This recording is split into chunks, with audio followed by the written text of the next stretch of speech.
rub the spot, get the club to pop. When I come up with the crop, gotta love it or not. I'm hot from the hop to the rub the spot, get the club to pop. When I come up with the rub the spot, get the club to pop. When I come up with the rub the spot, get the club to pop. When I come up with the rub the spot, get the club to pop. When I come up with everybody, we do it. Everybody, we do it.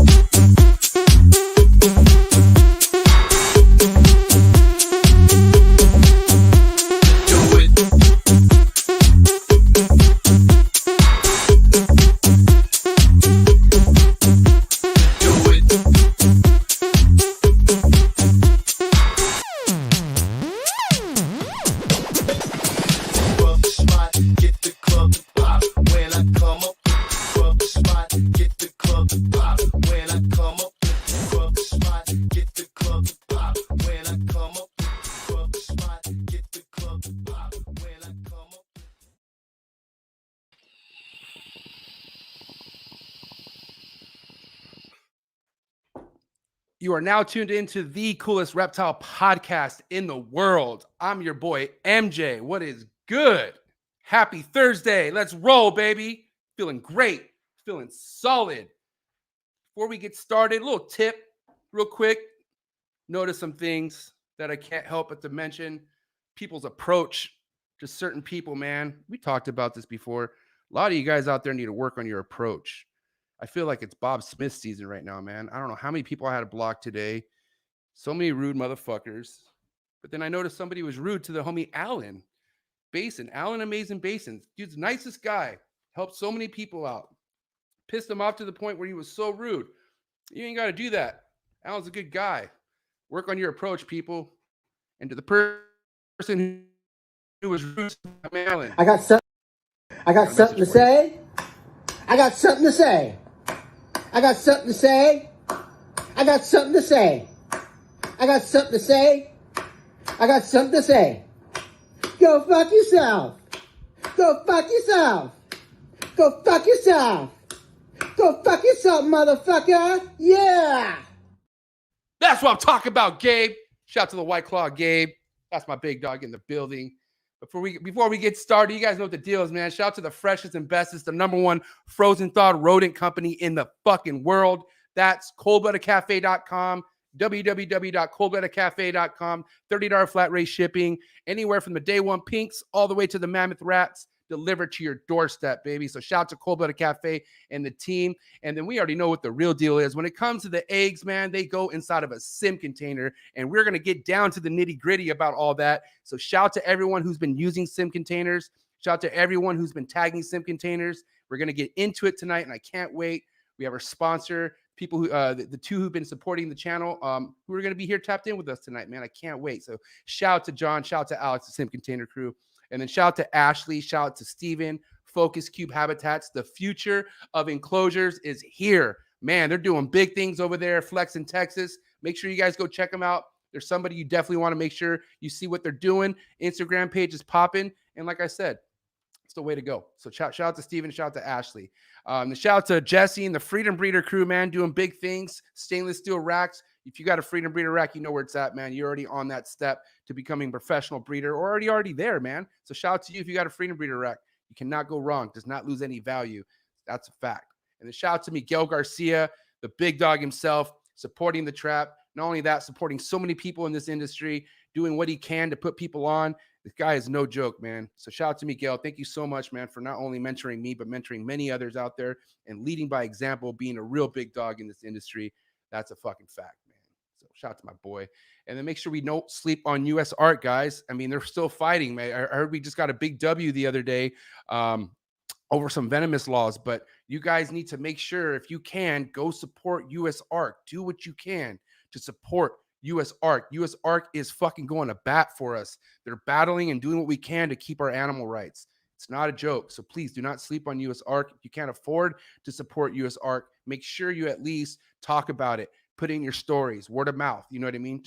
I'm telling you, word of mouth is just as powerful. I'm telling you. So shout out to US Arc. Thank you so much for your support and helping us. And then shout out to Herper merch, man. You want to get yourself some Trap Talk with MJ gear.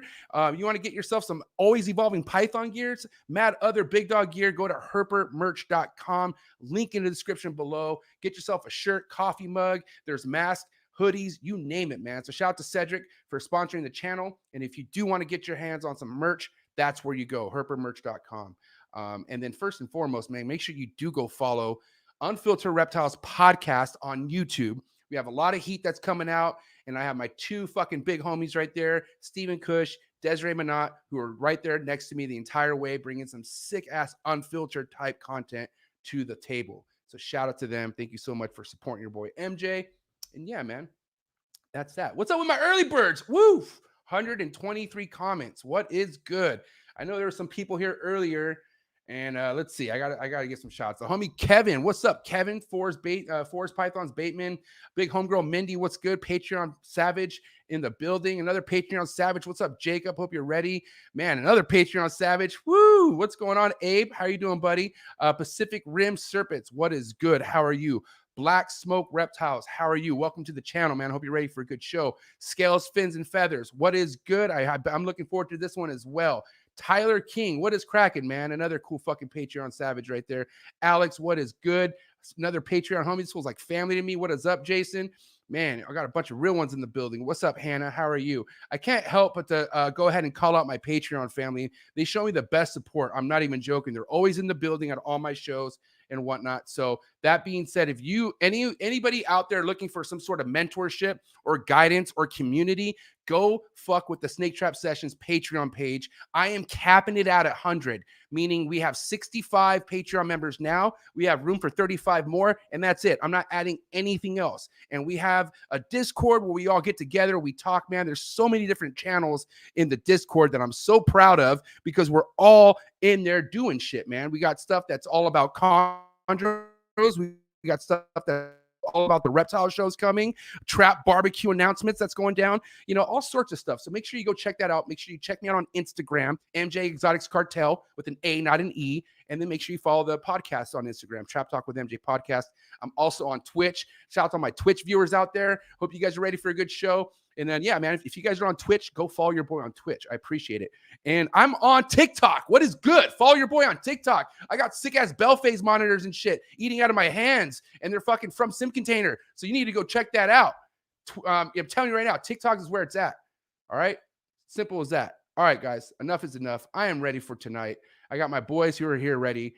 And like I said, these guys right here, man, look up to them highly. Not only because they've given me their time of day and supported me, but just the people who I've heard, you know, my boy Andrew Acevedo, which you guys know Andrew. I talk to Andrew a lot. These are his mentors, you know, we're all together on this. So I'm really excited to bring this shit to the table because we have John from the East Coast tapping in from Sim Containers right here, right now in the live. What is up, John? Where is he? Hey, MJ, look at this. Whoa. Okay. What do you have here? Oh, it's a surprise. This is such an amazing event that the podcast correlates with the day that Ackies are hatching in the Sim Container. Wow, look at that. See those guys? There was 7 of them all together, but some of them hatched a little bit earlier. And these guys are just, oops. What a coincidence. Yeah. Awesome. Exciting times here at Sim Container. Hey, John. Okay, so for the people who, I mean, because I would say, John, ever since I've been talking about Sim Containers on the show, I've had a lot of people just wanting to had a lot of interest in getting them, but I don't think they know enough about who you actually are and what your involvement is in the industry. So if you don't mind, kind of tell people, what you work with and that kind of stuff. If we could start from there. Okay, I'm John. I'm from New York. I breed monitors. I breed some Western hognose snakes, but I'm known for the monitors. And I'm also known for a plastic little thing called the Sim Container that I developed 11 years ago. Nice. Maybe 12 now. I don't know. 2009. Yeah, 12 years now. 12 years it's been out. Yeah. Wow. And what an amazing concept. I'm telling you right now, which we'll get into, the design and whatnot, but I'll never forget when Andrew, Andrew, obviously we talk about Andrew, Yes. but Andrew was the one, like he's always been the guy where if, he tells me, hey, I suggest you get this. And the first thing he ever suggested to me was a sim container. Yes. And I was like, I didn't really put too much thought into it until I have a good local friend of mine, Mauricio, who breeds Greentree pythons. And guess what he had? He had a sim container. And and he let me use it for my chondro clutch. And that's when Mauricio. Yeah. And after that, I was like, dude, this sim container is where it's at. And but they were more scarce then. I think back then I was like, oh man, where do I get these at? Yeah. But anyways, yeah, I shout out to Andrew, man, for putting me on game, and shout out to you, John, for getting that going. It. Thank awesome. you. So monitors is your thing, John. Yes. And this goes back years and years. You've been doing this for a long time. I remember. Long time. Yes. If you guys have, we've had John Unfiltered Reptiles podcast a little while ago and whatnot. Make sure you go check that out. That link's in the description below. But yeah, John, monitors has been your thing for as long as, the 90s, right? 1990, I think, was the first one I bought, or 89s. I can't remember exactly, but I was like 16 or something. Giving my age away. So, in a nutshell, John, how much has transitioned? How much is involved when it comes to keeping and breeding monitors from the 90s to where we're at now? Oh my God, there was no internet back then. There was no information. There was hardly any books on reptiles that you can reference. So it was a lot of trial and error. I tell people, I made a ton of mistakes early on. But it's progressed a lot. I mean, with the new products for substrates and lighting and our understanding of what monitors need compared to other reptiles, it's progressed a ton. And as soon as I started making adjustments to my keeping, that's when the eggs start, basically. So in the 90s, they would tell you, oh yeah, basking area no higher than 100, and the rest of the cage like 80. That's actually just barely warming up for a monitor. They need real high basking temperatures in order to metabolize their food and thermoregulate properly. So they have a higher metabolic rate than other reptiles. So they need a lot of heat, basically, especially to lay on. They need high basking temperature. Okay. The belly. Can you hear me okay? Yeah. Okay, cool. I don't know. I couldn't hear myself for a while, but anyways. Okay. So yeah, the basking thing. I remember, one thing I was, because, like I said, John has really mentored me when it, recently in the last couple, monitors I've gotten, you've been right there guiding me the whole way, which I appreciate. But the whole basking thing, the light bulbs. Can we talk about the light bulbs real quick? Because you know what, the actual light bulb where you're spending like $50 on a mercury vapor or some kind of specialty reptile bulb or an inexpensive bulb from a Home Depot or a Lowe's, doesn't really matter. What matters is the actual temperature that you're getting on a surface that it can use, that it can heat up its entire body under. Right. So it does, and you can have your UVB overhead as well, but the basking temperature has to be reached a certain way. And there's low cost bulbs, there are expensive bulbs. As long as they heat that area, and you can gauge what they need with the temperature gun. You just point and click and aim for like 130, 140, or even higher. Like my Ackies are basking sometimes at 150.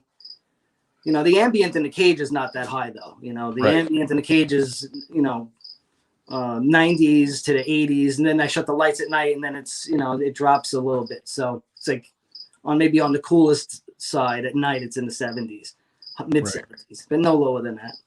Right. Okay. Now, with you kind of growing up with the monitors and gaining your experience, what would you say the biggest it's funny we're talking about light bulb, but what was the biggest thing that helped you, that you realized that you were maybe doing wrong, that you switched? Like, what was maybe one small thing that you could probably talk about? switching to solid ceiling cages, such as these PVC ones behind me, where there's a solid roof. There's no screen. Oh, okay. You know what I mean? Because screen tops let all the heat out, lets all the humidity out. You want to kind of contain that. So I always tell people, try to start with a solid ceiling cage, and you'll notice the difference right away. They're more active because the heat and the humidity is contained. You don't need so many bulbs and watts to keep the cage warm. You know, like the cage behind me over there. Right. It's like a 65 watt flood and a UVB tube. Got it. That's, getting about 135 on the basking. That's a gill and eye cage back there. Okay. Little Varanus gill and eye. Gave him a nice cage the other day. Yeah, that's really nice. I was like, I'm going to upgrade you guys. They were in a much smaller cage. I was like, it's time. Speaking of time, when things started going into the the social media route, right? Like when things started kind of getting more popular, and you came up with Sim Container is a brand off Squat. Is it Squatum Concepts? Lamada Concepts was the LLC I created. Okay. And initially I said, I'm going to come up with a whole bunch of Reptile products. Right. But it's really just Sim and Sim XL that I came up with. Okay. It works. But when I want to get into, because it's more than just you, right? Because there's you and then there's Alex, the homie Alex, right? Which we're gonna bring Alex in right now. But how did you and Alex cross paths? Like if we could talk about that. Alex and I, we met in Daytona like 12 years ago or something. But he and I had a mutual best friend named Mark Bayless, who was a famous monitor guy in the Bay Area, California. He was like family to me, and I know he was family to Alex. And I never met Alex until Mark passed away. So Mark passed away, unfortunately, and then I wound up by chance meeting Alex at a Daytona show, and we just hit it off, became friends. We share a lot of the same interests. So I was like, this guy's pretty good. We'll keep him around. Like 3D orange micro dildos? No, he sent me one too, didn't he? Because I got one over here. Yeah, he is. What's up, Alex? What's going on? How's everyone doing? Good, man. How are you?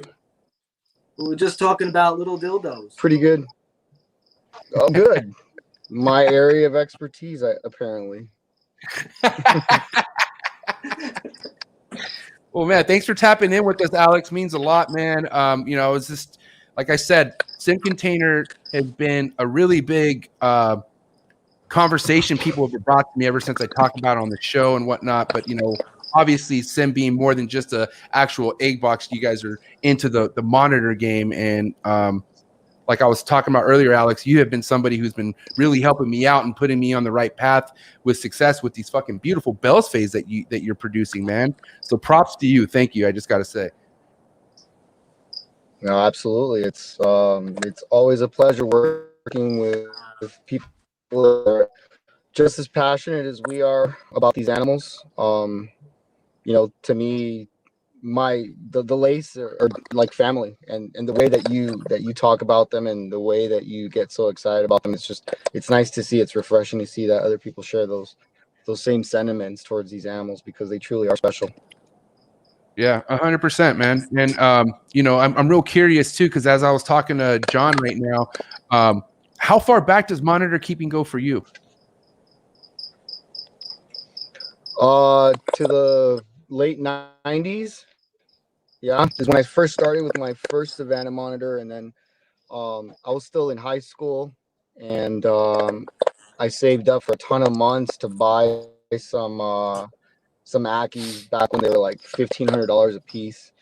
I bought them from a reptile shop here in the Bay Area, and after that, the addiction kind of took off neglectfully, because I started spending all my money on these animals. So it just kind of grew from there. I took a short break when I went into college, and then once I got out, it kickstarted again. The one animal that does it for me, until I got Lace under my care, was Mertens water monitors. Nice. I used to talk to John about Mertens all the time back when it was damn near impossible to find them. We were like, we were always trying to find a way to find some Mertens because they were just so Those are amazing. neat. Yeah, they truly are. Yeah. And these conversations go back to like 2009, 2010. So going back a long way. But yeah, that's what's it for me, for sure. And just the amazing relationships that, you get to make, sharing this passion. Because, while it's a big community, it's still a small community, and you still find, people now with social media, even more so, you're able to make these different connections with people that you normally wouldn't be able to before. So it's fantastic. Oh, I couldn't agree more. I mean, I'm so thankful that because of Andrew, like I said, I met John. John led me to you, and like, it's just it would have never happened if it wasn't for the animals. You know what I mean? So, I owe everything to the animals always. But yeah, so And social media. and social media, right? Oh yeah. It's funny. It's as much as social media could be a piece of shit, it actually helps out a lot too. It's like, it's you got. Oh yeah, you take absolutely. it from where it is. I mean, Yeah. it's one of those love-hate relationships, right? It really is, yeah. And I noticed that you and John, you guys are less or more on social media. I mean, you guys do post stuff, but it's not like you're fucking on there, doing stories and whatnot. Like you guys aren't, you know what I mean? Like the influencers. I try to get on as much as I can. It's hard. I got a whole world here, and then some. Just getting Alex here with us is it's hard. I was stoked. He's a busy guy. He's busier than me. Yep. For real. I appreciate that. Now let me ask you this, Alex. Now with you in school and whatnot, do you have anyone that helps you with your animals, or do you have it to where you got it where you got everything controlled just with yourself? Luckily I have some electrician experience, so I do everything pretty much dialed in with modifications to timers and things like that. So that helps me a lot, quite a bit. And then I just plan out as much as possible. Like if I have a window to feed and it's an hour long, then I'm going to use up the entire hour to just feed, or, dig up eggs, air out in containers and things like that. So it's just. What'd you say? Change that water? Change that water, It's and change water. Fucking water monitors, dude. Changing water from water monitors. Changing fucking so much shitty fun. New Callus water. Oh my god, you change the water, they go right in, they're like, hey, thanks. Take a giant shit, and it's like, okay. That's why I got rid of my retics. Fucking retics are like that. You spend all this time taking a big fat snake out, and then you put it on fresh paper, and then all of a sudden it drops another fat, wet shit, and it's just swimming in it. And it's like, bro, you got to be kidding me. Like, I mean, God. But I've seen that with monitors too, man. I mean, they tend to just want to go in that water and just fucking let it loose, Oh, they love it. They love it. They're like, nice warm bath. Now, let me ask you this, and either one of you guys can answer, but with like, let's just say a water monitor, there's a good size thing for the water monitor to lay in. Is that right? Like, do they have a big, like, kind of pond area or something to soak in? Yeah, I use cement mixing tubs. Some guys give them like huge ponds and stuff. I don't have the drainage ability to do these giant ponds, so I just keep it to where I can drain it into buckets. Okay. No, I have a ball valve on the bottom, and it drains to buckets, and then I carry the buckets out. Okay. And what about you, Alex? And I pour the dirty water in my garden, and I got the best tomatoes and cucumbers. I'm telling you, my garden grows the best. My tomatoes are amazing because you cut them and they're just solid reddish purple, incredible. And my cucumbers are perfect. And it's all because of that dirty water monitor water that I dump in there. There you go. At least it serves the purpose. He's got beautiful cucumbers and tomatoes, but they taste like shit. They look amazing. Don't ask how they taste. Oh, no, they taste great. I moved back to when I moved back to California, I got rid of all my large water monitors just because I knew I was being proactive with the fact that I knew I wasn't going to have the same kind of facility that I had in Florida. So I am only working with New Callus now, and they're much smaller. So my adult female's like not even 3 feet long, and the male is 3.5 feet. So I'm just using tubs. I just lift them out, dump them and fill them back up. Now, when it came to you wanting to get into, like, if we could take it back, Alex, to like, you being in Florida, right, where you had these big monitors. At what point, like, what was making you want to work with the water monitors? Out of all the water monitors, why was it the water monitors?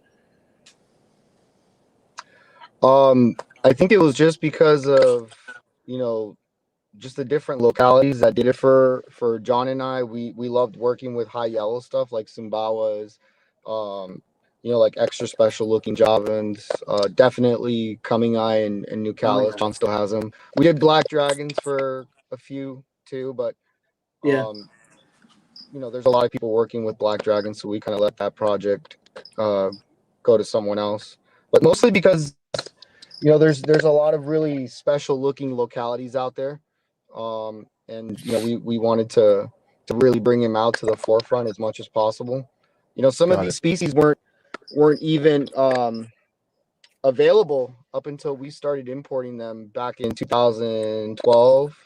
I think is when we first started. Like Sumbawas was something that was not a commonplace in the marketplace. Wow, it wasn't common at all. Togianus, some of the Celebensis types and things like that. Just very hard to get. The quotas weren't there like they are now, and we kind of introduced them to the marketplace and made them a little bit more popular, I think. Yeah. Now, John, at what point did you and Alex start looking into getting into the bells and the laces? Like, when did that kind of cross paths? Well, in a nutshell, okay, Alex and I imported those bells, the first bells to hit the United States legally. We imported them legally in 2012, and we sold them. And we said that was pretty dumb, so let's try to get more for ourselves. Right. So the following year, we imported more, and we didn't keep them. We sold them. And then I said that was dumb. So eventually, we got to get our own bells and normal lace. But it wasn't until like maybe 3 or 4 years ago that we were able to get some babies to raise up. Wow. And that's what we have now. Now, that one of those babies being that freaking amazing, I'm gonna get a picture of it real quick, but the amazing pink male that you have. What's his name? What's his name, Alex? Do you have a name for him? His name is Quicksilver. Quicksilver? Yeah, Quicksilver. Dude, but he's pink. Yeah. Like, what? Like, did he like? What? I know. He transformed. Wow. He wasn't pink when we first got him. That's why he was more like, he was very drabby looking, as a matter of fact. Jeez. And then he kept evolving after every shed, just got more pink and more pink. So we definitely got to switch his name up to like Pink Panther or Clitoris or something like that. Clitoris. Oh man. Yeah, he's amazing. He's amazing. He's a fucking amazing animal, and having his offspring just makes me feel even that more like appreciative, because man, they're growing like weeds, bro. I'm telling you right now, they're fucking growing really, really steadily, and it's amazing. It's just amazing. Like, like I've told this story many times, how before the bells, I had a Nile monitor for about a year that basically just beat the shit out of me and wouldn't eat in front of me, right? Like I said, I was willing to take the abuse, just eat in front of me. I just want to see you eat, and he wouldn't do that. And so going from that to a fucking monitor that was so small out of the box and already ate off the forceps. Like both these monitors came straight out the box, went on a fucking bass for like 2 minutes, and I offered them a meal and they ate, and I couldn't believe it. And I was like, this is a different ball game. Yeah, I told you that was going to happen. I said, these things are going to come up to you for food every time. Oh, they're very intelligent, and they adjust very, very quickly. Whereas some other monitors take a long time to adjust, and they see you and they're a little bit more fearful, and they kind of hide behind things. Lace come right up to you. In most cases, they come right up to you for food. Let me tell you the only thing, and I want your guys' feedback on this, because this is going to happen in the future. I already know it. But I noticed the only thing that was kind of a challenge with the male, the female was really like, I didn't give a fuck. But when I gave him a higher enclosure, I put him in a different enclosure, and that's kind of when I saw the male kind of fucking like he kind of buffed up on me a little bit. I was like, whoa. I was like, you're good. But then like he adapted, like you said, he adapted so quick to that new enclosure. And it's funny how they love height. I feel like the higher the shit is, they just love being up there, man. I don't know what it is, but they love being high from what I can see. Just like their owner. But yeah. I mean, what's your guys' opinion moving forward? Like, I mean, do you think there's a better way to introducing a monitor to a new enclosure? Like, is there a certain step you should take, or is it just fucking like fuck it, put him in there and see what happens? Just put it in there and see what happens. That's the only way you're gonna find out. Yeah. I mean, that's what I do. I mean, and if it's captive bred stuff, you're seeing the adjustment period just shrink from 12 to 24 hours. If it's 24 hours, it's too long. But they usually adjust pretty quick. Now, if you're talking about wild caught animals, that's a different story, right? Because you're dealing with a whole different psychological issue from those animals being, taken out of their environment and put in a box, essentially. So it's totally different. Right. You're comparing apples to oranges there. Mm-hmm. Now, I mean, you guys had plenty of experience getting wild caught animal monitors like adjusted to captive living, right? Both of you? Yeah. Now, what would you say, It takes John? a lot of patience. It takes a lot of time. John, what do you think? What do you think? Oh, I'm sorry. Yeah. I'm sorry. No, you're good. What are some things you should kind of be aware about though when it comes to that, John? Because I mean, obviously, that's no walk in the park establishing a wild caught fucking monitor, right? It's it can be very hard.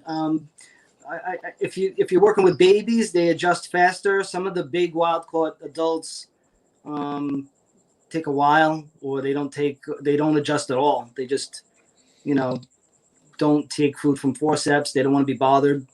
Yeah. They just hide, so but the babies tend to adapt faster than the big ones, generally speaking. Now the bells you guys got came from Europe, is that right, Alex? Or if I'm mistaken, one of the bells that the male and came from Europe, is that right? Yeah, that's correct. So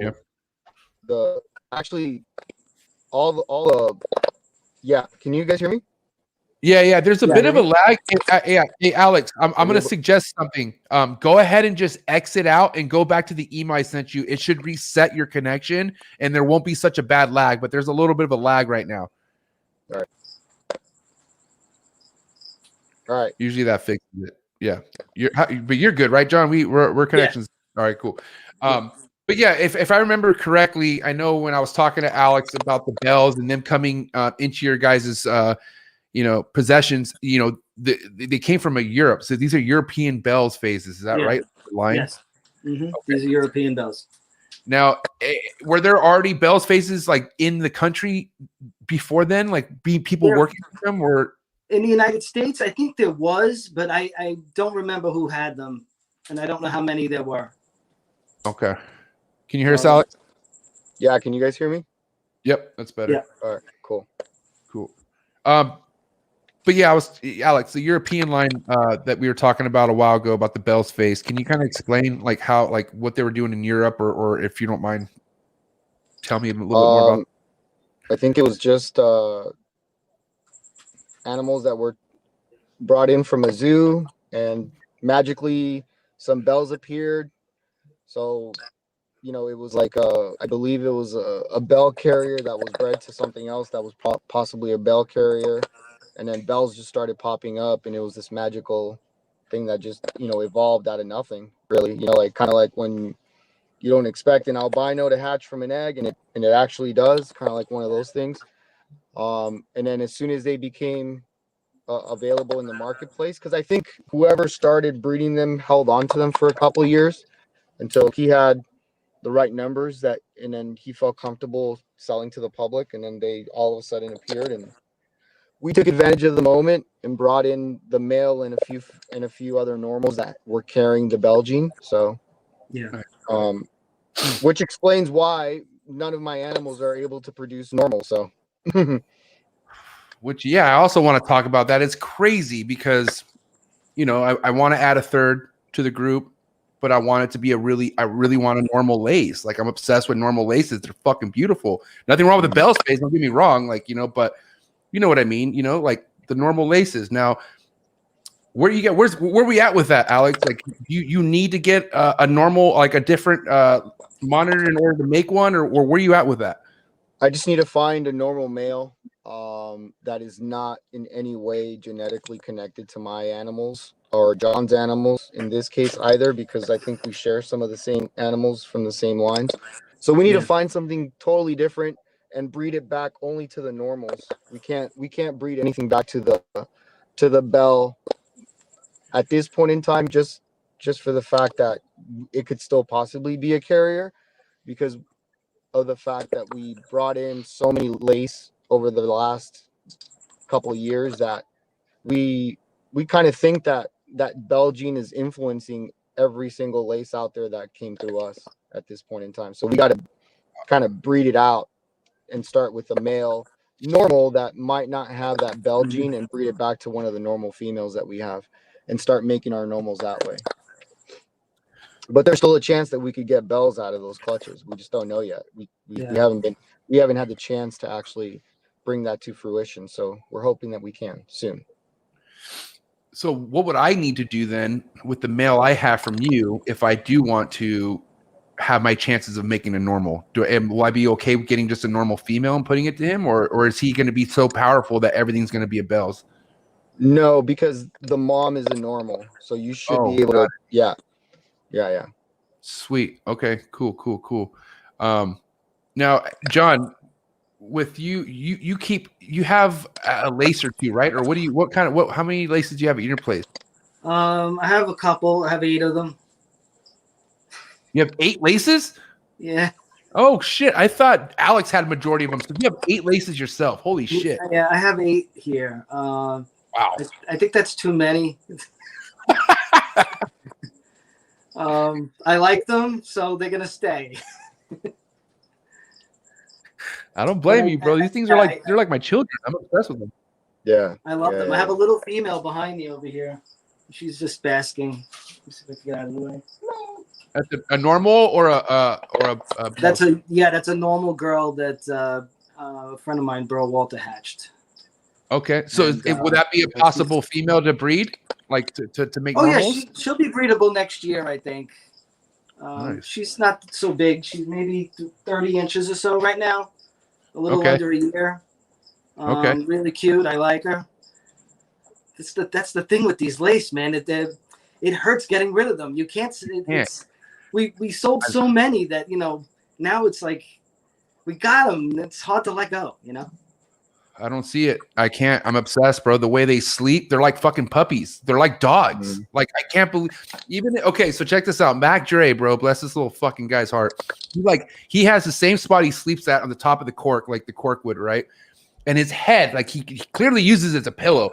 So like I'll turn the light on and he'll just be like, he'll look over and be like, oh, like he'll stretch his neck and be like, I'm going back to sleep. And I'm like, bro, this is the fucking cutest, fucking craziest thing I've ever seen any reptile do. Like, I'm so used to snakes, right? What the fuck does a snake do cute? Nothing. So it's like, it's just completely game changing when it comes to just keeping reptiles. I'm obsessed. I'm obsessed.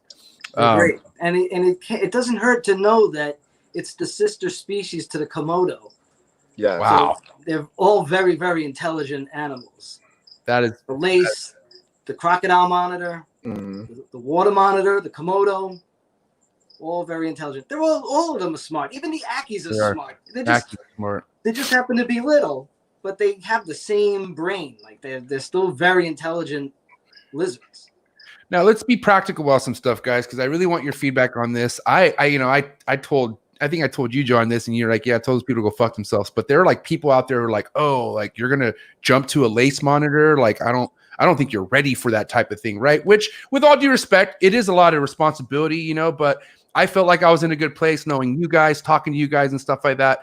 But in a realistic world, people out there who are getting fascinated by monitors and they want to see if they're meant for it, what would you say the best species is to really see if you're meant for the monitor world?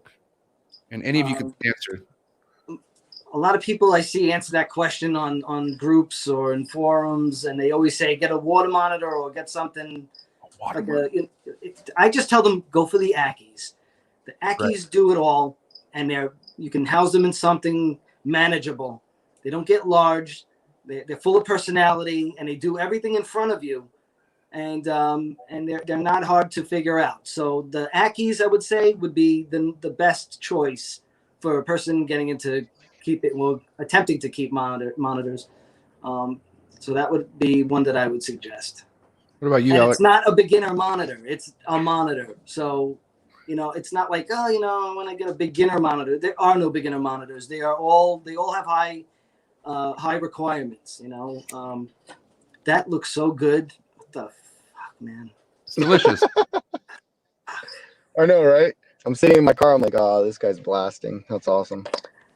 Sorry, I mean, if you guys were here, you'd be yours. I'm sorry. MJ, if I smoked, you wouldn't get a word out of me. I would just be hysterical laughing in the corner over there. He would. We'll do that. We'll do that in the next show. Don't worry. Yeah, I'll smoke, and then this funny laugh will come out, and then I'll just turn purple, and I'm not. You're not a smoker, John? I'm not much of a smoker, so when I do, I get crippled. Do you partake every now and then though? Like, does it help? I do. Okay. What about you, Alex? I do. Usually when I meet up with Alex somewhere in okay, in a top show. I'm the bad influence. It seems like Daytona and Tinley and the other NARBCs. Yeah, I partake. That's good to hear. But man, that looks good. It's delicious. I love it. I do want to say shout out to the Backpack Boys. They went ahead and sponsored today's blunt. So this is a white bubblegum gelato from the Backpack Boys. There's a whole eighth in this blunt right here, 3.5. Wow. Okay? Holy shit. I'm smoking it here with you guys. So I am smoking for you guys. But okay, so I want to talk real quick, Alex, about having monitors in California, and what you think about having, like let's say the Bell's Face, having them live outside. What's your opinion on outside enclosures? Oh, I think California weather is fantastic for anything that's Australian, really. My biggest issue with having Australian stuff outside in Florida was cane toads. So Indonesian stuff has been documented to be able to deal with the toxins, and it's been found in various species of Indonesian water monitors and like in their gut content. But every time an Australian animal grabs a hold of one, they're done. So all my Australian stuff always lived inside in Florida. Here, the weather's great. You get your seasons like you do in most parts of Australia, where most of these lizards actually live. Northern California or Southern California would be great places to house lace monitors outside pretty much the whole year, depending on where you are in Northern California. But where I am, I could certainly do it. The temperatures are very comparable to what Sydney's like, and they do come from that area. The Bell's phase at least does. Now, like that being said, Alex, what are some things that, like, okay, you keep a monitor like that outside, what are some requirements you're going to want inside an enclosure outside? So just offer everything that you can, or that you would inside, and then you have to supplement heat when you do get those chilly nights. Once you roll past the warmer days in fall and you start getting into winter, you got to be able to offer something that's supplemental, because they'll brumate and they do it naturally. But you also can't let it get into the 30s, right? So you got to keep something out there, whether it's you putting a tarp over the cage or putting some plastic sheeting over your warm tote box with a thermostat to keep the chilly temperatures at night out of that area, so that they could sleep comfortably through the night. That would be right. My best take on it. If you have the resources, then the best viable option is obviously indoor outdoor, right? So you have some way to let them in. When it gets really chill, you keep them in. and you release them back out when it gets warm again. So What do you got right there, John? Little baby Nucallis. Nucallis. I've been seeing your guys' little pictures baby on. Nucallis. You've been posting these a lot lately. These are sick. Yeah, we were the first Mhm. to. Well, actually, Alex did the work here with these. He hatched the world's first Nucallis last year. Wow, hell yeah, Alex. This was a big deal, I think, because it's a Filipino species, and their numbers are dropping in the wild Mhm. from habitat loss and hunting and things like that. So this was a big deal to have captive bred ones offered. Now, how big do those get? Females are 3 feet, maybe a little bit bigger, sometimes up to 4, and then the males up to 5 feet. So it's not a large growing species. Got it. Some of them develop white heads, some have a black head. It depends on the island that they come from. You know, They all kind of start out this way, so they're all kind of like blackish, dark gray with zebra stripes on the belly. There we go. wow, look at that. Oh, that is awesome. Yeah. And they're all that chill pretty much. They're all pretty docile like that, or They're okay. They, the babies can be a little bit skittish, but as they get bigger, Alex and I have ones that are a year old that are, a pain in the butt. Like they try to crawl up your head and things like that. They're a lot of fun when they get bigger, but with just some gentle handling and interaction and tongue feeding, this animal will be just fine. It's really good. I'm gonna put it back though. Yeah, you're good. Yeah. Now, for the most part, guys, when it comes to the dieting for a monitor, is as far as feeding schedule, is it all the same pretty much? Like, do you guys all feed, every other day or how do you guys feed your monitors? Oh, I feed all the time. Yeah. I feed the little guys a lot more often than the big ones. Right. Yeah. And gravid females obviously get a little bit more attention as well. So, you always want to be a little bit more cognizant of the fact that when you have a female that's gravid, you got to be pumping her with nutrients so that you get good viable eggs. So that's important. And then, when you have the little guys, they're growing so quickly, you got to be able to support that skeletal growth that's, sometimes going at 100%. They're growing, double in size in a matter of months. So it's absolutely important to make sure that you're supporting that skeletal system growth. Yeah, I remember you telling me that, and so did you, John, on how important the beginning stages are for a monitor to get all these proper nutrients, because it all depends on how they develop, right? Yeah, and the majority of their growth is in the first year. Okay. So, and they're if you're going to keep them hot, you got to feed them a lot, as the saying goes. So you got to feed them a lot because they metabolize that food really quick, and as soon as it goes in, it comes out, and they want more. Yep, that's true. That's how they are, and that's what they do in the wild. They just, they're on the hunt. These are active predators that go out and find something to eat, and when they're ready for more, they go out and get more. Yep. I get questions all the time about the diet I have on the bells, because I put my stories and people see that, I have my little turkey meatballs that are fucking chopped up with egg and whatnot. And people are like, what is that? And stuff like that. And I tell them, I was like, man, I'm on a diverse diet, like ground turkey one day and then, or, chicken gizzards and liver the other and whatnot. But how important is that diversity in the diet for a monitor, you guys think? It's crucial. I think it's absolutely important because the prey species in the wild varies all the time, right? From insects to whole prey items like, mammals or other lizards and things like that, birds. So it's important to add everything, right? Especially when you're feeding egg and stuff like that. They're getting so much more calcium from the eggshell and things like that. So, it's always good to offer variety, because every single prey item tell you that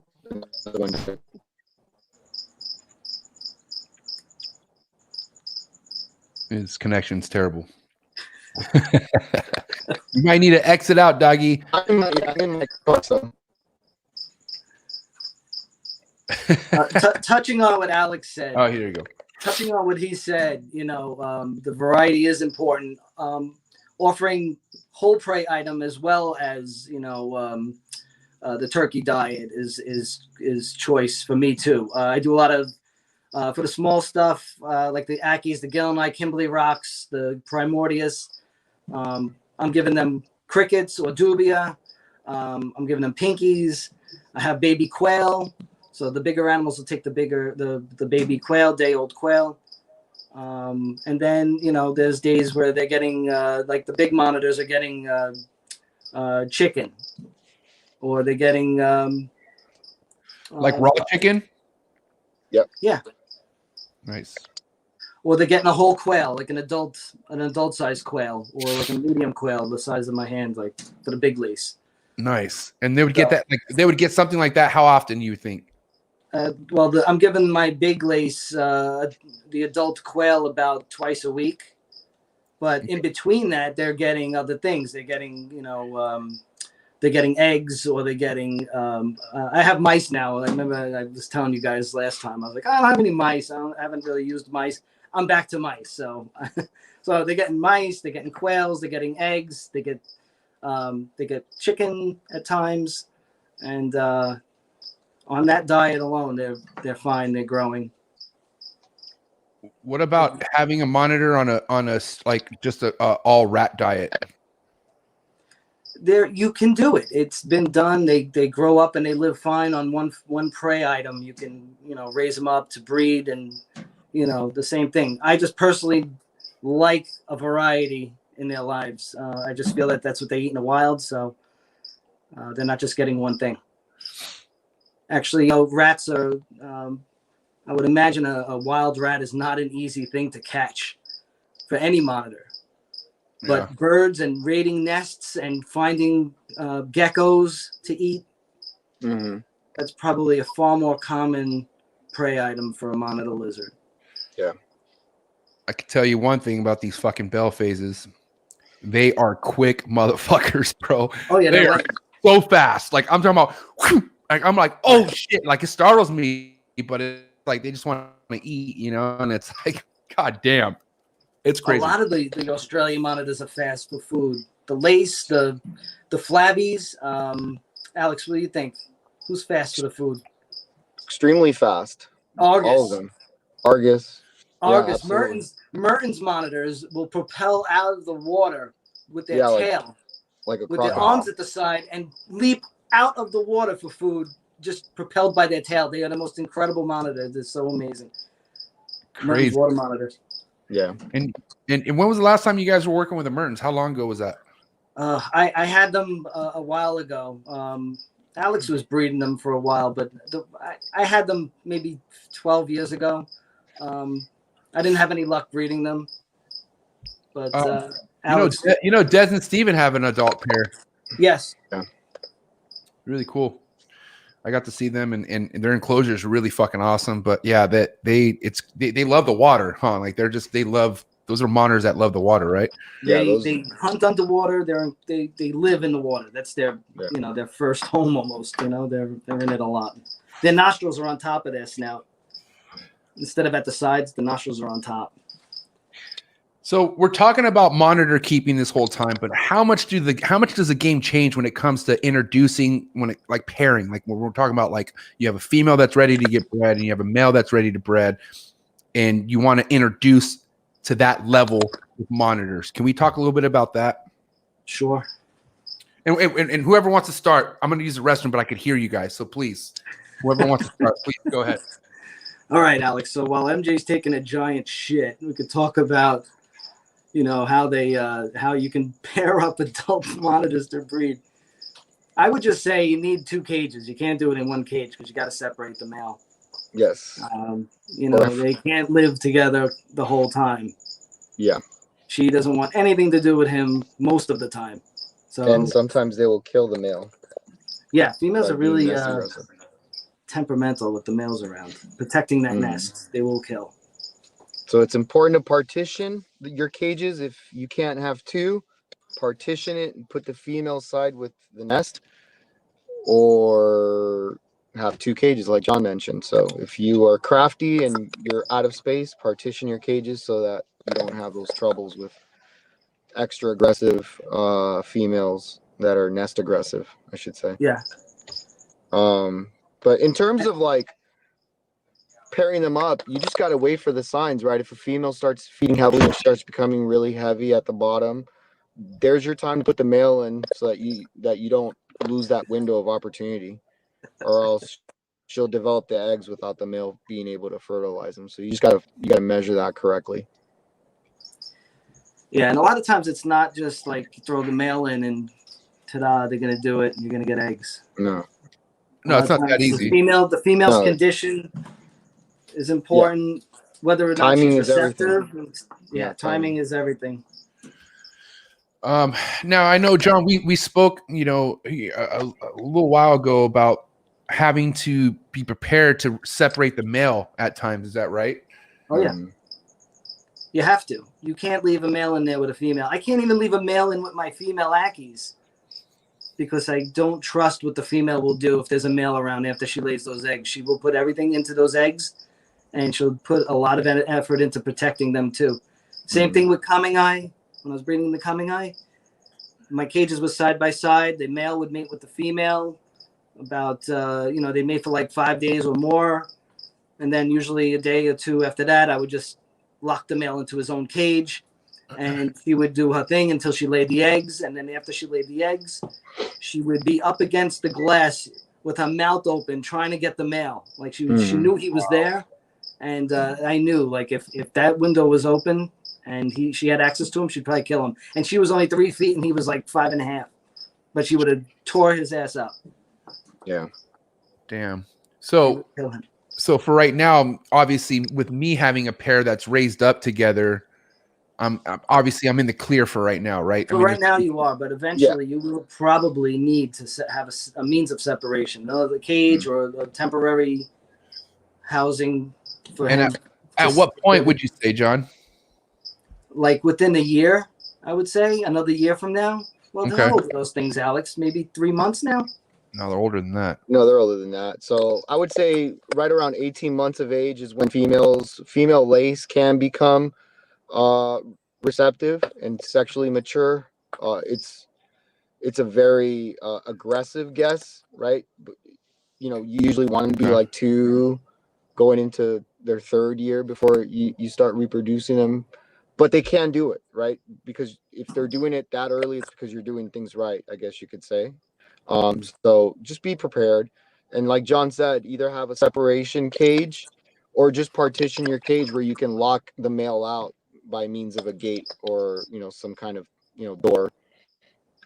So that way you can preserve your male, because the females can become very aggressive to the point where they could kill the male just because they're nest guarding. Yeah, that's crazy. It's definitely something you don't even want to risk, from what I'm understanding. Not at all. Absolutely. So we're talking about the breeding process and whatnot, but obviously the most important part when you get the eggs is the incubation, and that's when the sim container comes into play, right? Yes, and hopefully you have an incubator already set up for you. Yes. I answer with good circulation. Egg incubation questions are now my full-time job on Instagram, because it's become the go-to place for people to reach out and say, hey, I just got a hoverbaiter and I got a sim in it. And I'm like, oh no, so I got to talk them through, time to upgrade. So I answer these questions all the time. But I tell people, before you even breed, get the incubator out of the way. Get a nice insulated incubator with a proportional thermostat and test the temperatures. And, look, monitors will hatch between, so I know guys, including myself, who have hatched them at 80 or they've hatched them at 90. But, I'm in the middle right now. I just kind of cook them at like 85. But make sure you have that incubator already set up and running and temperature checked before you get eggs. Before you even buy a sim container, put your efforts into an incubator that's really a professional grade incubator, because that's huge. Yeah. And there's so many DIYs out there now too, where you can just scroll through Craigslist, grab yourself a wine chiller that isn't working, that doesn't have Right. the Freon on it anymore. You'll get it for like $40. Strap some 25-watt party bulbs to it, and you put your thermostat, and you have an incubator ready to go. So there's plenty of Yeah, that's avenues to right. do that. If you can't afford a $500 PVC one or a $600 PVC unit, you can definitely go the DIY route and just rewire some 25-watt party bulbs, and it'll be super stable. I did that for a lot of years. Yeah, I know. He does this light bulb thing, and I'm like, oh, that's really cool because you know it's working because the light is on. I mean, it's dim, but it's on. You don't have to worry about it either. Yeah. So okay, Yeah. but the light bulb inside of what though? Like you create, like, can you kind of explain like the incubator that you're building, or what? Like, how does it work? So it's inside a wine chiller, and I set up like a double unit housing for two 25-watt party bulbs, and I just screw them in there. I drill a hole to the side of the wine chiller, and I just I insert a line, an electrical line, all the way through, wire it, Wow. and then it's ready to go.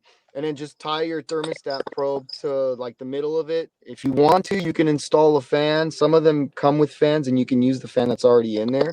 You just have to Nice. rewire it away from the Freon, and it'll work just fine. Wow. Okay. I just picked up an old soda fridge, and I love it. Yeah. I love it more than my old PVC one, because the PVC one, it doesn't insulate the same way. I mean, it worked great, but I love the soda fridge. The walls on it are just solid, and it just holds temperature perfectly. Yeah. Top to bottom. It's like 5 feet tall, so it's like my size. It's crazy how a do it your own fucking incubator could be the best solution for you, versus having to spend $500 on a professional one. Like, yeah, sometimes it's better. Yeah, I mean, I think I those sea still have serpent pictures of incubators. the entire build, so I could post them on Instagram. I think I have pictures of the build. So those sea serpent incubators are nice, though. They Yeah, are. they No, are. they're really they look classy. Now the incubation process, though, what's the typical length for a monitor to hatch out of an egg? Depends on temperature and species. And species. I think Let's talk about lace. monitors. Let's talk about lace monitors. Like, let's if you don't mind. What about lace? Like, the egg hatching process on that. There were animals in the clutch that your animals came from. The earliest one was 211 days. The latest one was 267 days, and they can go well above and beyond 300. So, the third clutch, it was ridiculous. It was like 297 days. Right now, I have flabbies at 225 days, so they take forever. And then I've hatched King Orm at like 75 days. Gil and I at 75 days. So it's incredible, the difference. There's a huge fluctuation between species, egg size, and incubation temperatures for sure. Yeah. Yeah, the coming eyes, I think the earliest I was hatching was like 185 days, but they usually went closer to 200, 195 to 200 at 86 degrees. Yeah, that's about right in cows too. Monitors have an egg tooth, right? Like, they have something that makes them get out of the egg. Man, Yep. That's going to be the day. If I ever get that day to see a fucking monitor come out of an egg, I'll tell you that right now. That's gonna be nuts. And what's cool is, like, right before we went live, Alex, John showed his Ackies pipping, right? Those were Ackies, I right? saw him. I was backstage and I saw him. He was awesome. That's so sick. Look at that. That's epic. This was a clutch of red Ackies. There was 7 eggs, but some of them hatched earlier today, and I just moved them out of the way. And then these pips. Awesome. And they have an egg tooth, but it's so tiny you'll never be able to see it. What would have been really cool if I didn't have soccer today? The timing would have been him showing those pipping and me digging up flabby eggs that are waiting for me at home right now. Damn. We would have all been part of the same thing. Sucks. I like the flabbies. Flabbies are sick. They're amazing. They're not a large lizard. It's a great medium-sized monitor, and it's Australian, and they're amazing and smart and colorful. Mm-hmm. Now, John, can you explain what substrate you use inside your sim container? Oh, okay. So I use the water jelly, and it's about 1 inch deep, and there's a lot of airspace under the grid. Okay. And that's it, really. That's just the water jelly and a cup of water, and I leave an airspace, and I put the eggs on in between the rails to keep the eggs from rolling. As you can see, that's how it works. Smart. And this is actually this is one of the first units that I made like a long time ago. So I have one of those. Yeah. Classic. And then I have so the water jelly, people always ask me, where do you get the water jelly? I'm like, I buy it on Amazon. But if you're in a bind, go to Petco or PetSmart and get the cricket water.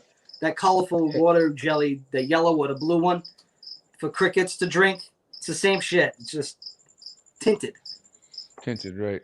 Hey, boys, I got to jet because I got to finish up here. But it was a pleasure. All right, Thank Alex. you for having me. And thanks, dude. Next time, I'll make sure that I'm at home so that we have more time together for sure. Yeah, no, this is just one of many rounds, bro. We'll bring you back. For Don't sure. trip. All right, thanks, boys. Alex. Bye, Alex. I'll talk to you tomorrow. See you. Bye. Sick ass homie, man. Shout out to homie Alex for being here. What a fucking awesome guy, man. To have, I talk about this all the time. It's really hard to have a partnership in almost anything. And it seems like you and Alex got something really good going on, man. Yeah, I think so too. He's a good dude. I like him. Yeah. He comes from a good family, and we all get along. So that's awesome. It just sucks that I'm far away from him, and I only see him at shows. Right, and I'm glad you brought that up because I want to talk about shows, man. I mean, I've seen you at shows. I met you at a show through Forrest, and that's kind of where I first met you through Forrest, which is also really iconic to me. I met you at a San Diego show 2 years ago, right? Yep, with Forrest. Forrest came. And Corey Amar from Two Voice. Corey Amar was there. Yep. And yeah, you were there because you were visiting family. You weren't too far away. So you were just visiting family and whatnot. Yeah, and, my wife and kids, we all flew to LAX and stayed with my dad and his wife in Orange County. And I said, "Oh, there's a show. I'm going down." They didn't want to go, so I took Amtrak down to San Diego. So I mean, shows are places that you try to go to a lot, right, John? Like you like to go to some shows, right? I try. I can't hit them all. It's exhausting. I can't drive very far a lot of times because my back hurts. I'm at that age. I'd rather fly. I swear to God, I'd rather fly to Chicago than drive 13 hours. 2 hours to get there from New York to Chicago. So I'll be at Schaumburg. That's the one in Chicago in June. Too. I'll be there. So we'll hang out. I can't and then I'll be at Daytona. Me too. I love the Daytona show. It's a lot of fun. There's the local shows like Hamburg, Pennsylvania that I attend, and Bend. That's a lot of fun as well. So I try to hit the local ones and do a few far ones a year. Now, John, since you have so much tenure with keeping monitors and whatnot, and you've seen so many different waves, and since we're here in 2021, how popular, from your perspective, are you seeing the game growing? Like, are you starting to see a big increase yourself? Yeah, I can't hatch enough stuff. It's insane. It's become a sensation or something. Everybody wants a monitor lizard. I always tell them, go for the Ackies. I think you'll like them. I like them. Right. But yeah, they're very popular. There's something about them. Like you're drawn to that. It's like a dinosaur in a way. They have the look. They have the teeth. They have the eyes. The eyes are so intelligent.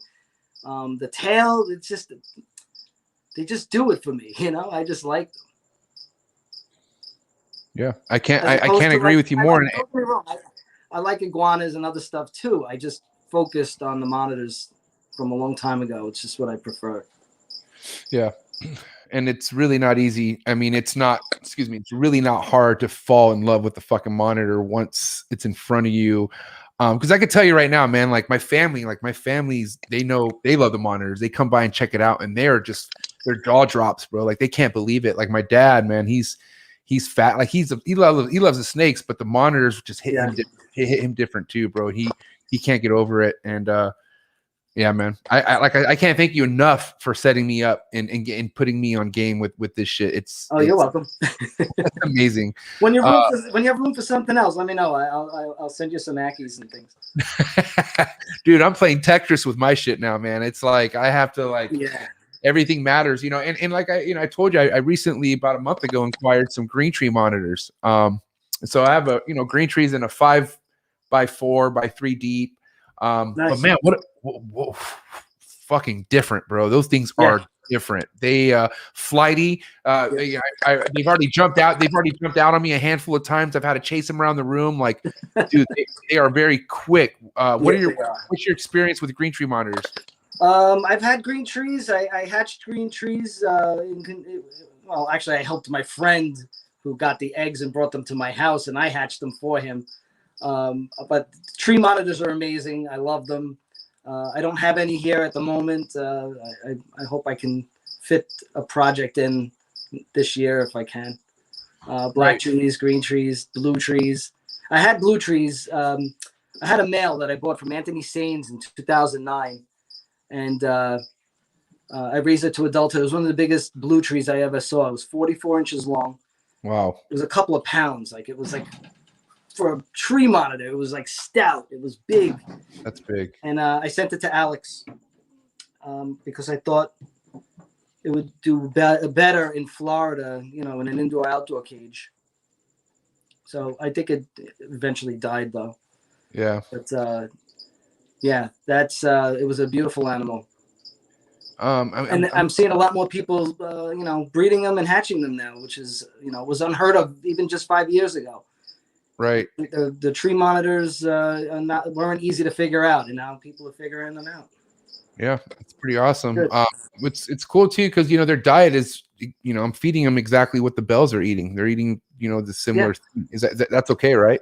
Yeah, I was feeding mine the similar stuff. A lot of big bugs. They love bugs. They love dubia, crickets, pinks, quail eggs. What about grasshoppers, John? Yeah, I know. My friend Kai Fan breeds those grasshoppers. That's the homie. Junior. I call him Junior. His name's Junior. Junior's great. I love him. Yeah, that's the homie. He's a good dude. He's a good dude. I remember talking to him when he was a little kid, and I was a little kid back then when I first met him. Yeah, but again, Andrew Acevedo was like, "Hey, man, you should get into grasshoppers," and I'm like, "Yeah." I was like, "Fuck, why not?" He's like, "You have somebody who's not far from you," and he set me up. And fucking Junior's a legit guy, man. He's taking care of me. He's actually helping me breed them, so it's pretty awesome. Excellent, good. Yeah. Now, let me ask you this with the Greentree monitors, because obviously it's like night and day when it comes to socializing. Like I don't really socialize with them, period. Like they're fucking quick and gone. So my biggest thing I'm trying to work on is just spraying them without them losing it. And I'm getting pretty good at that. Like I could actually spray them where they enjoy it and they don't fucking take off, right? Mm-hmm. Now doing little steps like that works, right? So if they're willing to stay there while you spray them, that's a good sign, right? It is. I would focus more on making friends with food, though. I would coax them out of their hides with food, and eventually they'll see that it's you with the tongs. They recognize the tongs. They'll come out of the tubes if you got cork tubes, or they'll come out of hiding to eat. And baby steps. You might not get there right away, but eventually, a lot of the tree monitors are smart, and they'll figure out that you're not a threat, and they'll come out more. Yeah, I'm noticing the female's a lot more receptive to me. She's the one that doesn't really care if I'm around. The male's like fucking, he's Mr. Schizo. He's schizo. But I've been able to get the female off the forceps, but it's not like it's not regularly. Like she'll do it when she wants, and then So I don't, like you said, I don't push the envelope, man. I'm just like, hey, every day is a different day. My biggest thing is I just want them not to have to worry to hurt themselves while I'm fucked. Because they literally bounce around the cage, and it's like, dude, please calm down, please. I just leave sometimes. Like I'm out of here. Like I don't want them to fuck themselves up. But yeah, I had tree monitors like that, and I put a lot of fake greenery in the cages just to break up the sight lines. And then eventually they got used to me with coming with the food, and they calmed down and they didn't do that anymore. It takes some time. You got to remember, these things live 20 years or more. So, you're going to have them, you get the work you're putting in now pays off in the end, because the tree monitors that I had in the past, they all were the same way in the beginning. And then they became amazing, docile, inquisitive lizards later on, especially when you have food, or they just want to use you to climb around and then go back in the cage. They do that. You put your arm out, they'll crawl out on you, sit on your head, go back in the cage. That's progress when you get to that point. Same with a lot of the other monitors. Like I put my arm in, and the Ackies come out to me, and they're not like, I don't treat my animals like lap dogs or anything. I don't want to sit on the couch and watch TV for 3 hours with them sleeping on my chest. I don't do that. I have kids. I don't do that anymore. I have pictures of me at 18 years old with a water monitor in my bed. I'm like, I can't get girls, but I got a freaking water monitor in my bed. I swear to God, my mom took a picture. She's like, Johnny, what the fuck is wrong with you? That's so funny. I'm just living life, like, Mom. The lizard, I used to let it loose in my bedroom, and it would crawl in bed with me because I'm warm, obviously, and it just lay on me to stay warm. So it happens. So John, real quick, I want to talk about where you think, because US Arc and stuff, like the fight, we're like, we're in a tough spot right now, right? Mm-hmm. And I always ask, people who've seen this kind of thing coming in and out of the industry, like where you at with like where you think we're sitting at with US Arc and like with the fucking laws and shit like that?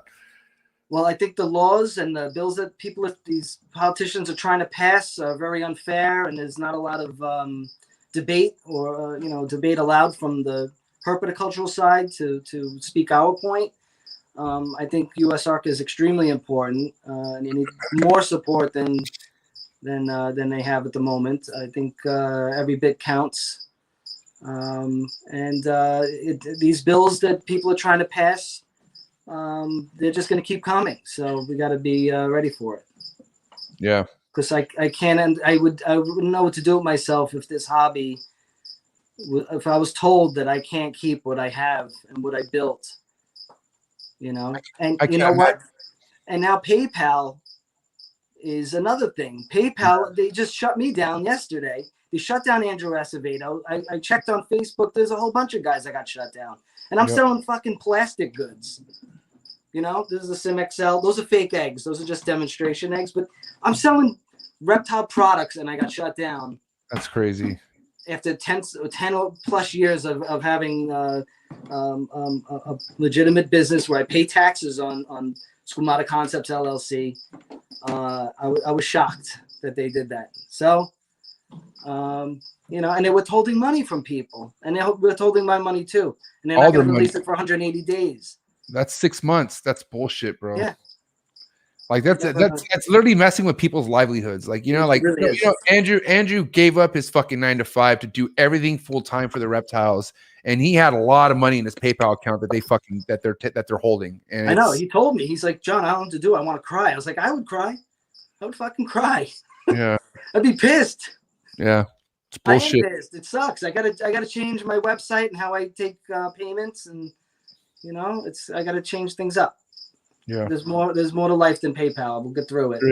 And literally, I'm glad John's talking about this, because I wanted to bring this up too and just give you guys an awareness. Like, don't fucking just rely on one source of, money that you get from customers, because anything could fucking happen. I mean, and don't let it just sit there. Like, I mean, nothing against Andrew. I'm sure nobody saw this coming, but when I get fucking money in my PayPal, that shit's out. Like, I'm like, get the fuck out of there. Cause I've had one too many bullshit scenarios with PayPal, and where they've held my money and they didn't give a fuck how mad I was. Like, they don't care. They're just like, whoop, like, and like, the longest I've had to wait 30 days. I remember I had to wait 30 days over something stupid.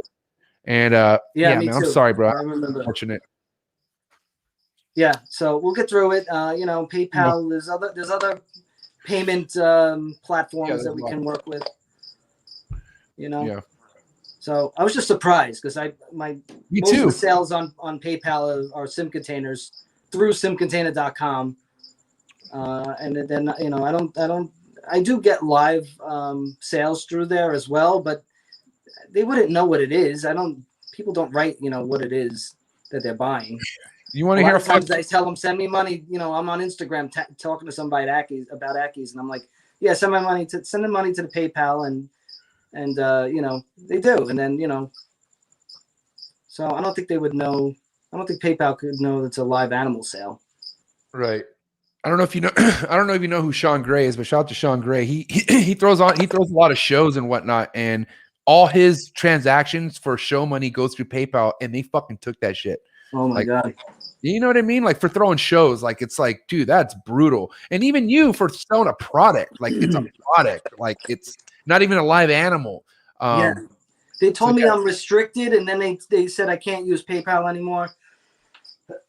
And then I tried to contact them today, just to see if I could, resolve this in a professional manner.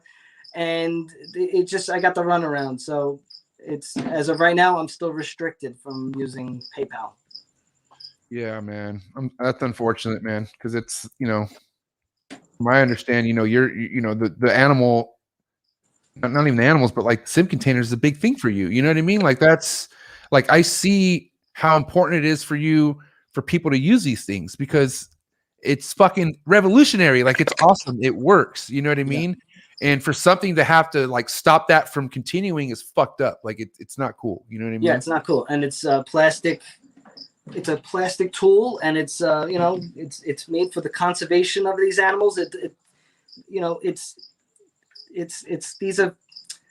just doesn't make any sense that they would shut down a legitimate business over plastic goods that are for the conservation of animals, not the harm of animals. Right. Yep, I hear you.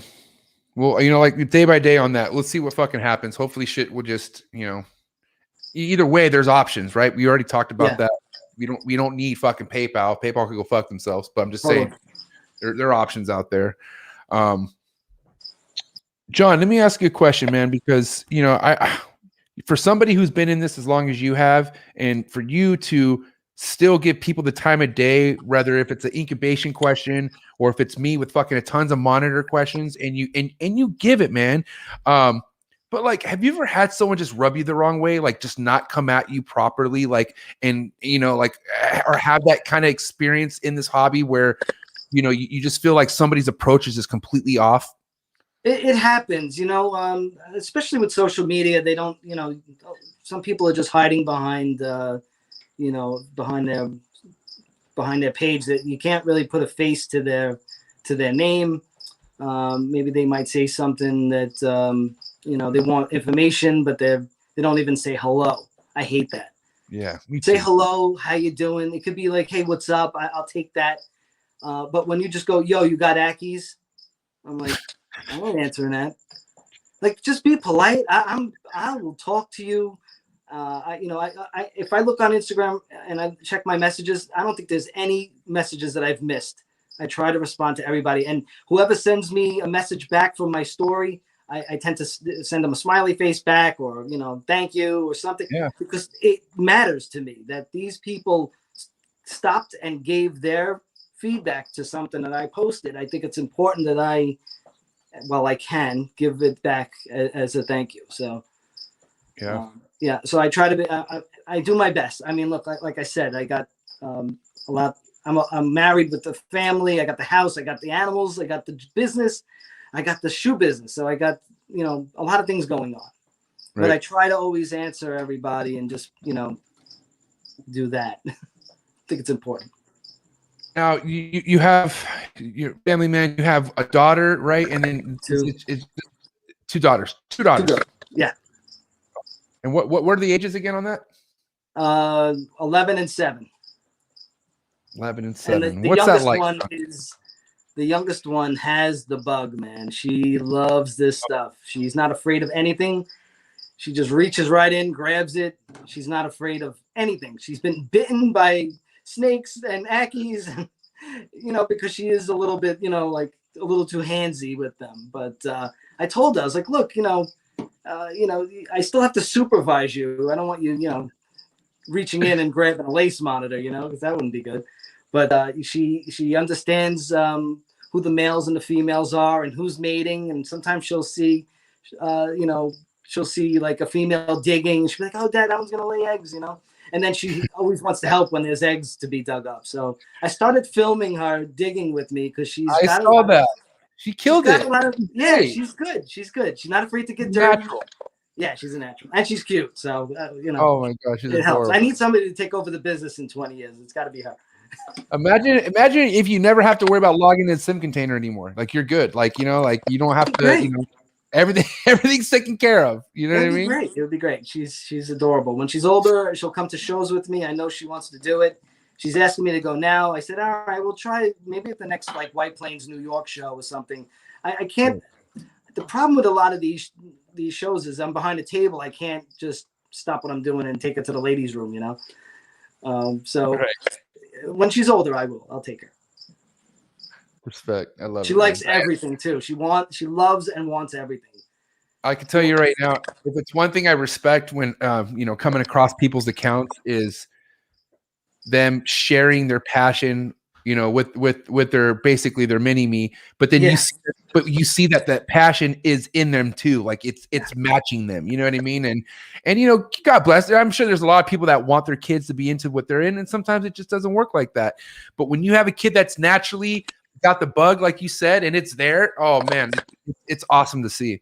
Yeah, I love it because I see a little of me in her when I was that age and fascinated by everything. And when I was a kid, at her age, it was like, I'm not going to tell you the year, but there was no reptile shows. I've never, if you're lucky, you saw like something on TV, but right.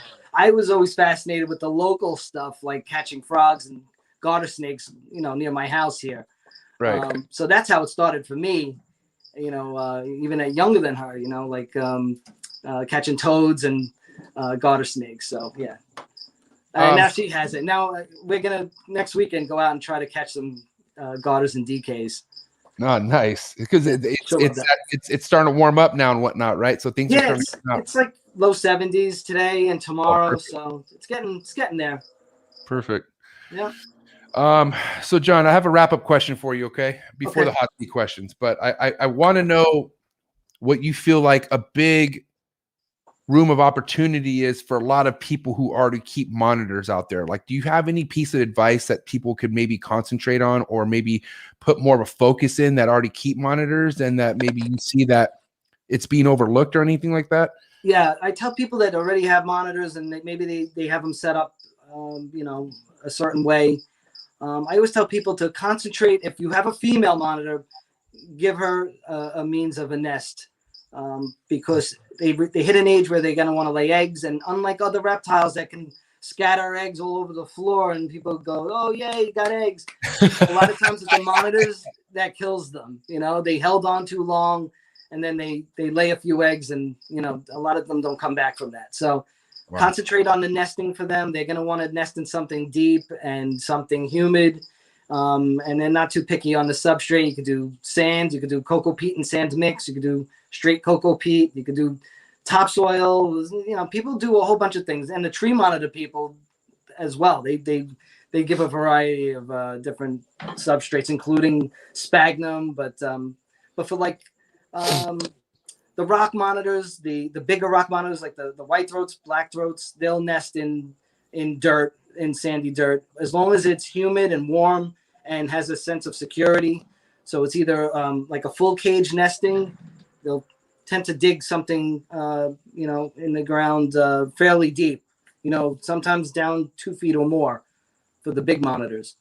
Right.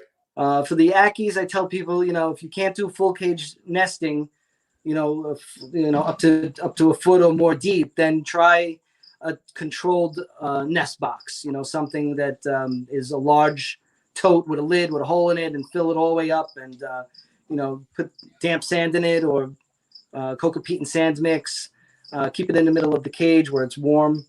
And, a lot of times that saves the animal's life. And if you have a male monitor and you have it in a tank or a PVC cage, and you have the substrate down in the water bowl, they will still appreciate a humid hide to go into and burrow into if you don't have the means of doing that.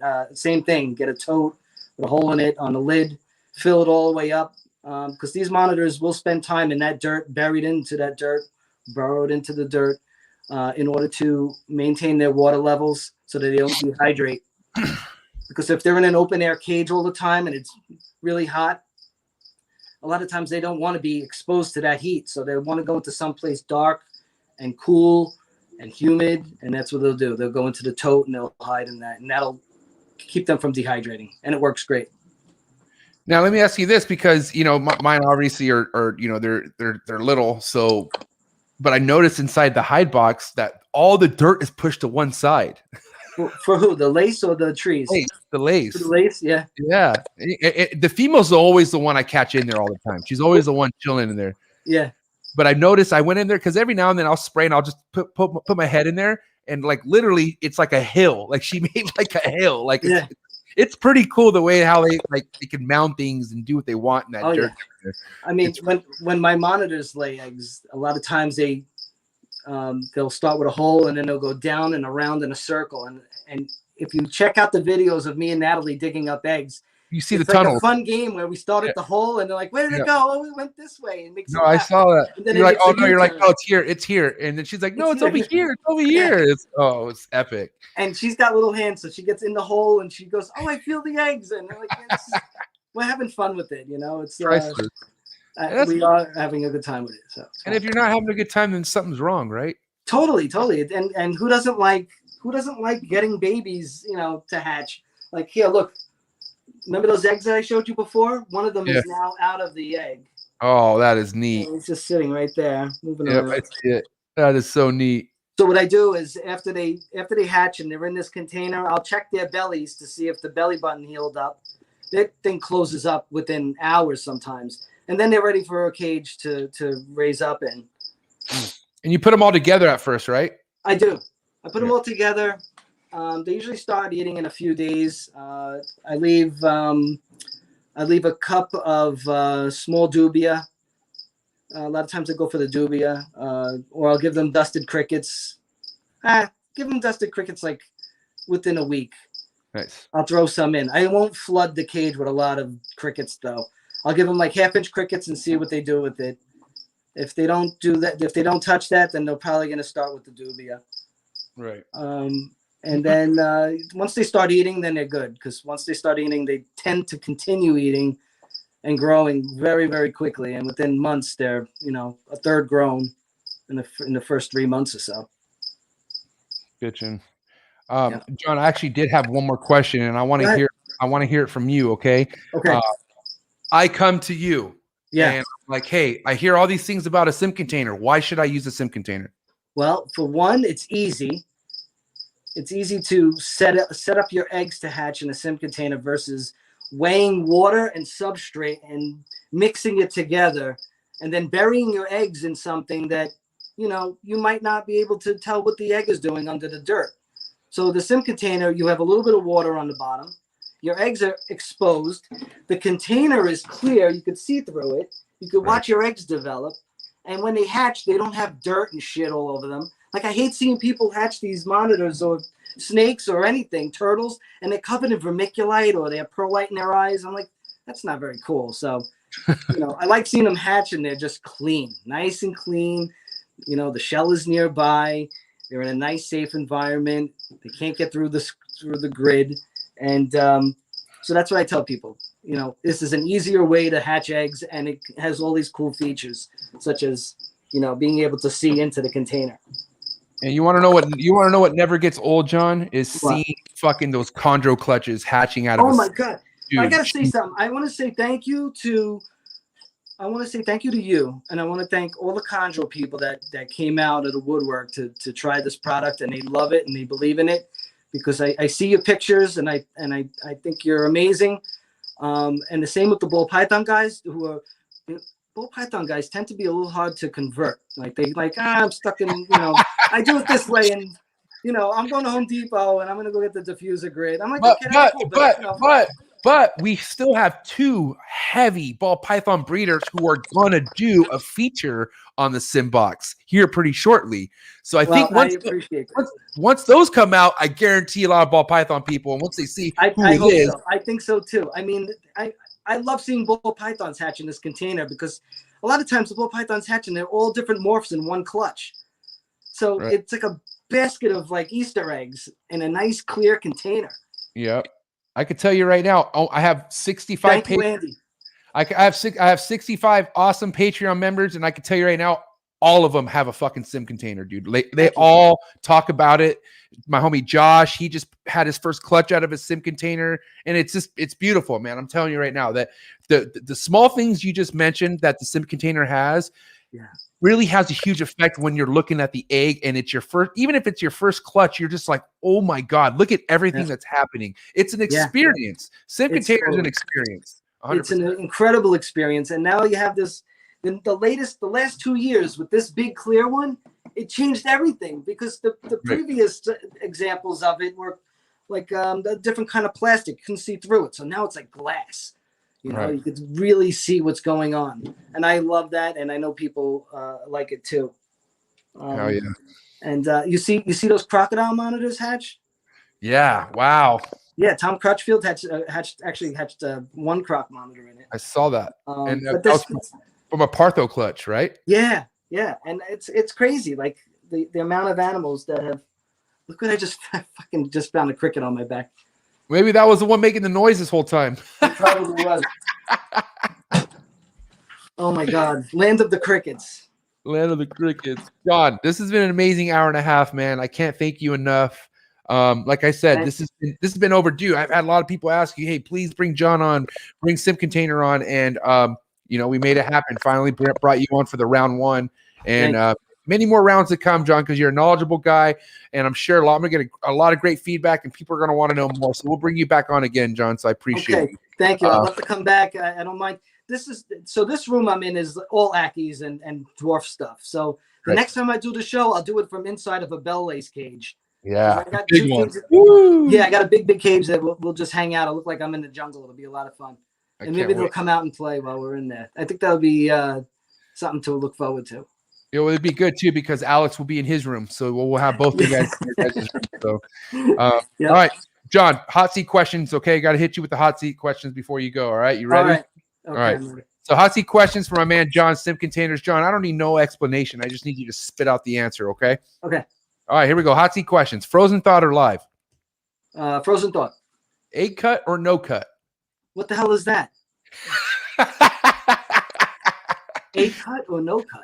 So, okay, let's just talk about like a snake egg, right? And like, once a snake egg, yeah. I thought you said A, like the letter A cut. No, egg cut. Egg cut. Cutting eggs? I don't cut my eggs, but my shit just hatches on TV, like I just showed you, There it is.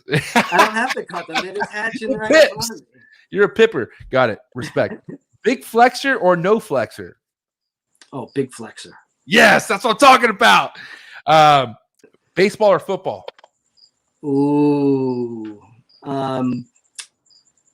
Man, I'm a Yankee fan. Oh. I'm a Yankee fan. Yeah. My next one was Yankees or the Mets. Yankees, obviously. All right. I'm a Yankee fan. I like football too, though. I watch both. Okay. I won't even tell you who my favorite football team is. Jets. Yeah.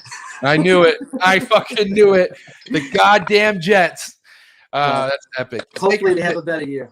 Steak or fish? Oh, I'm going fish. White wine or red wine? Red. All day.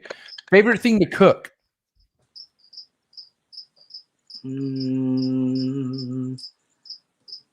Probably some kind of pasta dish with shrimp and I make a pasta with shrimp and tomatoes.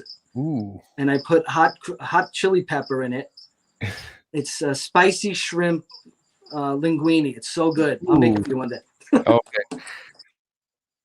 Favorite snack? Peanut butter cups.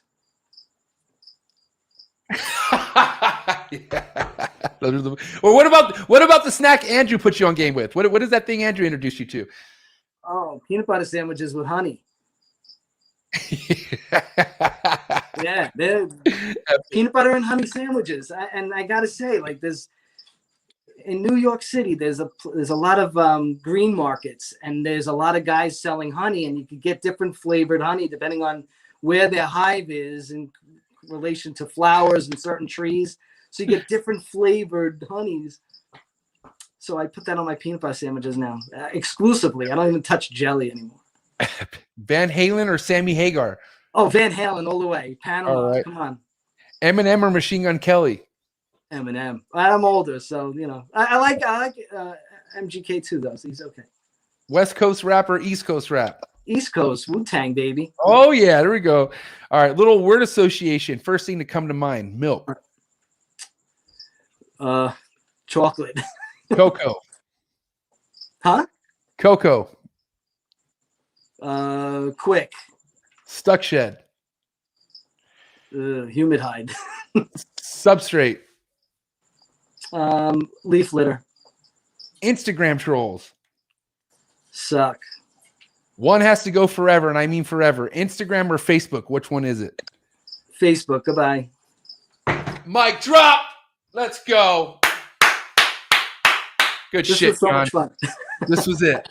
Good job, my man, dude. Hey, I gotta say, this has been a great treat. I can't appreciate this more than what I could say, but thank you so much, John. I will say you've got a lot of people in here excited to have you on. What do you have to say to all your supporters out there? Everyone who fucks with Sim Container and your guys' projects and what you're doing. What do you have to say to all your supporters out there, John? I just want to say thank you, and I love you all, and I love meeting you guys. So come up to me at the shows. I'm not hard to talk to. You know, I hope I see you in Chicago next month. Yes. And I'll have Sim Containers there, and I'll have Ackies and other things. So come over, say hi, and you know, thank you again. Thank you, John. You have a wonderful night, and I'll be talking to you soon, my man. Thank you. Okay, thank you so much. Do it John, again. ladies and gentlemen, see you later, man. Thank you. Sim Container in the books. My boy John, my boy Alex. What a great episode. Thank you to everyone who tapped in with us tonight. I had an amazing time. You guys made it special for being here as well. So that really means a lot to me, man. So if this was your first time tapping into the coolest reptile podcast in the world, please hit the subscribe button. You're not going to regret it. Hit the like button, dislike, leave a comment, all that good stuff. Make sure you follow your boy on Instagram, mjexoticscartal. And I'm on Twitch as well, man. So Trap Talk with MJ on Twitch. And then obviously hit me up on TikTok, and shout out to all my Patreon familia. I love you guys. It's going down this Sunday. Patreon page. You guys already know what the deal is. And you already know what's happening this Saturday. Yup. This Saturday, 9 a.m., we got the man himself, Jimmy Cruz from Ball Life. Let the addiction begin. He's going to be up in the building. Jimmy Cruz is a savage, OG guy in the game, freedom breeder, team member, all that great stuff. You're not going to want to miss this episode. Real interesting guy, and I cannot wait to tap in with our man, Jimmy Cruz. So that being said, you guys have a wonderful night. Thank you so much to all my viewers. And yeah, man, every one of the comments you guys